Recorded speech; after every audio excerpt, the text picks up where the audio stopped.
Hi, welcome to Lavender Bergamot Kitchen. I'm Laura and I am going to talk to you today about how I batch cook. So a lot of times you think about batch cooking and you think about making, 5 lasagnas at once or cooking off a whole bunch of stuff and then freezing the whole meal. The way that I prefer to batch cook is to batch cook just the ingredients themselves. I talked a while back in a video about freezer stuff that I've put in my freezer, which we will link above. But I wanted to talk a little bit about what I don't freeze. So these are the things that I'm gonna go to the farmer's market and on Saturdays or to the regular grocery store and just pick up whatever's on sale or whatever we feel like eating that week. And I'm gonna make more than what I'm going to eat in one night. And so, for example, if I'm going to go to the store and I'm going to get broccoli, I'm going to get 2 or 3 heads of broccoli and I'm going to steam all of it. And then throughout the week, broccoli is something that everybody in my family really loves to eat.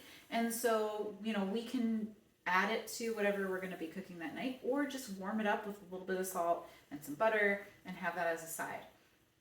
I'm much more likely to eat a vegetable in our dinner on a night where I work until 5:30 or 6 o'clock and I come home and everybody's hungry, if I can just grab a bunch of pre-cooked vegetables out of the refrigerator and just throw them into something.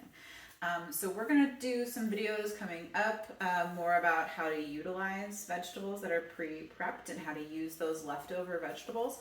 But I just wanted to talk through that a little bit. For example, here I've got some cooked eggplant. Which I usually, when I cook eggplant up like this, I make a quinoa salad with it later.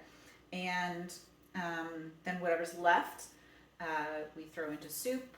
We put into, a stir fry the next night maybe. Just kind of stir fry the vegetables and then throw this in at the end because it doesn't actually need to cook too much. With greens, I really like to kind of cook them down with some garlic and some salt and pepper.